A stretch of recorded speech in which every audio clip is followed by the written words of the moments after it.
iyo ayo maganga yabonetse ntashobora gutakaza akanovera bitewe n'ikiringo kinini abizwe. Oya mbona kuzo ntuze yajya amaganga kenshi ico dupimamwo hanini kidatakara n'ingoga ni ntuzero pH iga ntuzenya potentiel hydrogene. Rero ashobora kumara ikiringo kingana gute mu gihe umuntu yabitse? Ashobora no kumara imyaka 5 agikomeye. Habo mbere hoho agomba gukora ntuzenya nko mu vinyo. Abo ntuze ngo tankilo VEV tankiremiye.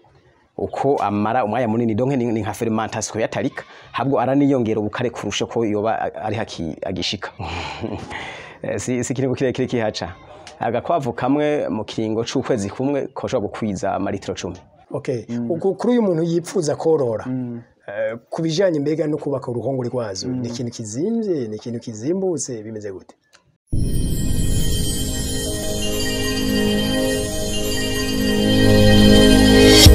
Nkuko Abarundi batari bake bijukiye ubworozi bw'inkwavu yabugwaruka canke abakuze baba bakorera mu mashirahamwe amakoperative canke ugiti cabo. Agaciro media twafashe umwanya twegera bamwe mu bahinga basanzwe bazi ibijanye n'ikoreshwa ry'amaganga y'inkwavu bibe nibizikomokako. Baratwiganiye byinshi kugira ngo umuntu atunga urukwavu azi byinshi biruvako amenye no kubikoresha. Je mvuga ku maganga gusa ko inshato intuzenya ubwoya bwama bufise akamaro bivaye n'igihe umuntu abagezemo. Ku maganga rero nta kindi kiyavamwo atari umwavu. Umwavu burya bafumbiza ibitegwa.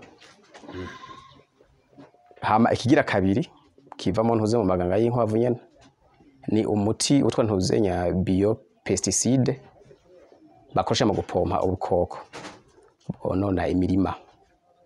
Hariho ntuzenya ingwara yateye mu Burundi ubushize yonona ibigori cyane cyane mu ntuzenya mu maburujo impongwa.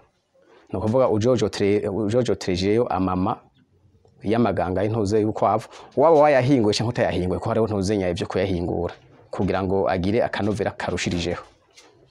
Ijya ntuzi ijya mpongwa irapfa. Nuko ivyo nivyo bikuru dusanga mu ntuzenya mu mwavu ukorwa mu ntuzenya mu maganga.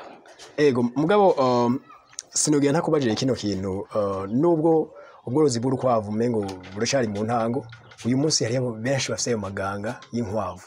None habe n'igihugu ko batazi kuyakoresha ico kintu umva gute? Mbona kuvuga ni ibintu ntuzenya abanyagihugu bariko babimenye ubuvuba. Kuba honyene hariho n'amaganga y'ukwavu samakuru abantu bose bafise. Okay. Hari abatari basanzwe babizi. Na jewe ntikuyemwo mbere nari sanzwe nzi ko amaganga y'ukwavu atabaho. Ariko mu nyuma nza kubona abaho kandi ko bwinshi. Rero twebwe ntuzenya ubwo buhinga bwo gukoramo ntuzenya umwavu cyo kimwe n'izo ntuzenya biopesticide ntibwaje buvuye ngahanya. Bwaje bukomotse mu bindi bihugu. Aha mu ntuzenya ha mu Rwanda kwitiye mu ntuze muri Uganda, Tanzania, Kenya ni ibintu bo babayemwo mbere. Kuvuga ko isoko yobura nibaza ko bitokunda. Isoko y'amaganga irahari, isoko samaganga ntuze ko ntobaye ko butana ama sinzi ko bayitwa karama henene ya namakwavu kwavuze. Ego nuko misanzwe jewe no kwankuraje abantu kuyagwiza akaja ngaha anya kuko hari gusanga uyafise ari make kuburyo toza guhamagara abantu bagura byinshi ngo baze kugura. Igikorwa ca mbere no kuyasitoka kabaho. Hama kabaho na ntuzenya bakamenyekana ko mu kibanza kana hariho amaritro kana canke hariho itoni zingana kuza umwavu. Hama habonetse umuguzi tukamiyo tumwerekeza. Iyo ayo maganga yabonetse ntashobora gutakaza akanovera bitewe n'ikiringo kinini abizwe. Oya mbona kuzo ntuze yajya amaganga kenshi ico dupimamwo hanini kidatakara n'ingoga ni ntuzero pH iga ntuzenya potentiel hydrogene. Rero ashobora kumara ikiringo kingana gute mu gihe umuntu yabitse? Ashobora no kumara imyaka 5 agikomeye. Habo mbere hoho agomba gukora ntuzenya nko mu vinyo.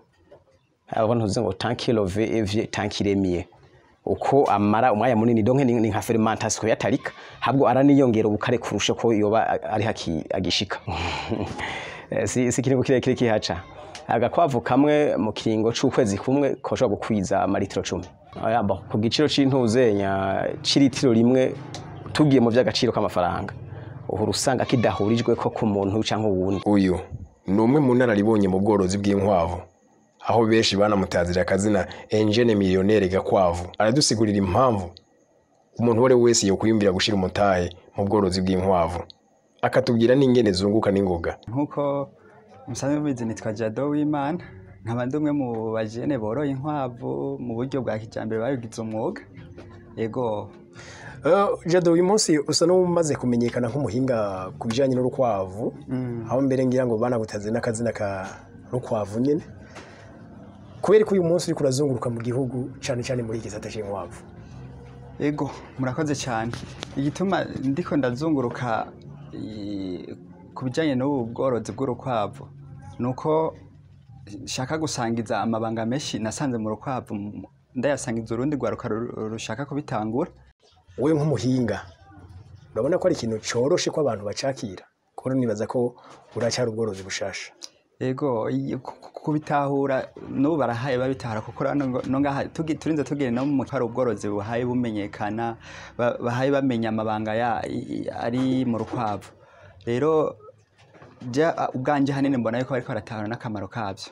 Yego kuri ba bantu rero baba bafise kumbure umutahe ariko bakifuza kushira mu bworozi, ubantu bako boshira mu nibaza ko ubworozi ni bitungwa bitandukanye. Yego we kubgawe ubantu bako boshira mu ki kabisa no abantu ariko bo kwijukira korora ubworozi bw'urukwavu, kuko ubworozi bw'urukwavu cyambere ni ibintu byoroshe gutunga gusumba ibindi bikoko byose, kuko wiyumvira korora izi nkwavu siko wiyumvira korora ingurube.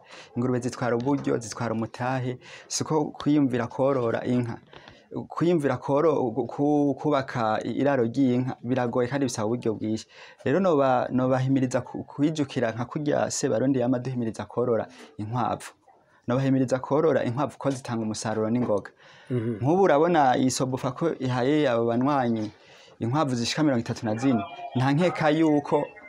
nta nkeka yuko mu kwezi bazoba bafise inkwavu zirenga 60, kuko nta rukwavu rubyara musi y'abana 5. Okay. Iyo rero ni nkabuzo no shaka kubakaburira. Urukwavu uruvuse gwimahaye zigenge. Gwimahaye ci amezi 5. Yego nago rufise ubushobozi bwo kuba goshobora gutwara amezi. Yego kandi barugeze no gufungura kandi rutanga umusaruro kuri byose kubirukomokako. Okay. Inshato y'amaganga umuhinga yababwira yuko irite mwumvise ko irite 3500. Yamahenehene n'umwavu ni do première do quartier mu mafumbire yose abaho. Nta mwavu usumbye uburyohe amase y'inkwavu, kandi ubwoya bwazo musanze muzi yuko ufise akamaro ku bantu baba bahiye, nabwo burabavura mu buryo kama. Inshato nazo ne barahaye bamenya akamaro kazo. Okay. Kuri uyu muntu yipfuza korora kubijanye mbega no kubaka uruhongore rwazo, ni ikintu kizimvye, ni ikintu kizimbutse, bimeze gute? Novuga yuko bitazimbye kandi bitavuna cyane. Yego dufashe ku biciro turiko turabona ku isoko, novuga yuko biri mweshere muga tari mweshere cyane. Kuko umwe wese ku mikoro yiwe arashobora kuba yo kubaka bivanye n'umufuko we, kandi akora muri bwa buryo bwa kijambere, akaronkana bwa buryo bwo kuba yoreka wa mukoyo y'amaganga akashobora no kuyikorako. Yego okay, reka tubashimire. Murakoze cyane.